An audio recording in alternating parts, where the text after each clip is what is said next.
Hi, I'm David Katzmeyer from CNET, and this is the F8000 from Samsung. It's a 55-inch LED-based LCD. This video review will apply from 46 all the way up to 75 inches in the series. This is Samsung's best LED-based LCD for 2013, and basically the best I've ever tested from the company. It's superb in a bunch of different ways, including significant feature improvements as well as really slick design, and the capper is excellent picture quality. Again, the best I've seen from Samsung in a number of years. We'll start off with the design though. This TV is beautiful on the exterior. It's got a really thin bezel. You can barely notice anything around the edge. And what makes it look even thinner is that it's black right adjacent to the screen. There's a little bit of silver underneath, and the stand virtually disappears behind it. It's kind of an arc shaped. One of the downsides, however, is that the stand is wide enough that you really need to encompass the entire width of the TV with your tabletop. So if you have a slightly narrower tabletop, it will tip over. That actually happened to me, so trust me, you really want a nice wide, at least the width of the television, tabletop with this TV. Of course, you can always wall mount it and get that super minimalist look. From the side, the TV is as thin as anybody would expect from an LED TV. It's got this little bulge on the bottom here, but really all told, it's again extremely thin and light. Another nice facet of the TV's design is the Samsung logo is incredibly small. You can even turn off the illumination, so again, one of the nicest looking TVs I've ever reviewed. Samsung's 2013 Smart TV Suite is among the best in the business. It does have the ability to control your cable box via this On TV selection. There's also recommendations that the system will use to recognize and recommend shows that it thinks you'll like. Really not a big fan of that, but I do like the fact that the TV can control your remote, so potentially it can replace your cable box's interface.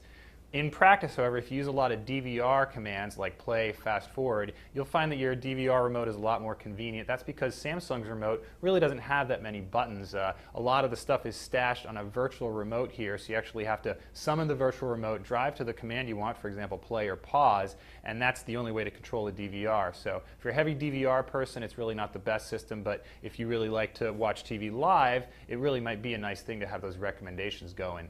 The rest of the Smart TV Suite is a little more standard. It includes a social aspect. There's also a whole bunch of different apps. Samsung has more apps than anybody. I really like the new design. It's very clean and you can navigate very quickly. A lot of that is thanks to the quad-core processor on this TV. There's also the ability, of course, to access video on demand, and you have search. Samsung includes its voice search as well as gesture commands, so you can press a little button on the remote and summon up the voice search, and it worked relatively well in limited testing. I also appreciated, again, that you can make limited gestures, but again, with this TV, it's not nearly as good as having that remote control. But of course, if you do misplace the remote, you can always control your TV by waving at it.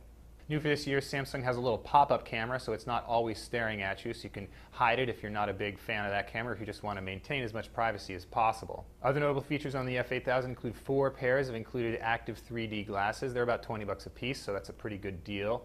There's also plenty of inputs on the back of this TV, including 4 HDMI. There's 3 USB and a couple of analog ports, so really nothing goes missing in the connectivity department. As I mentioned at the top, what really sets this TV apart from other LED TVs we tested is the picture quality. Samsung includes a micro dimming scheme on this television that's different from its less expensive model. That allows the TV to control different aspects of the screen and increase or decrease the brightness. It's known as local dimming on some other televisions, and it works very well in this case. It produces really nice deep black levels, plenty of contrast, and there's very little blooming or loss of shadow detail compared to some of the other local dimming TVs we tested.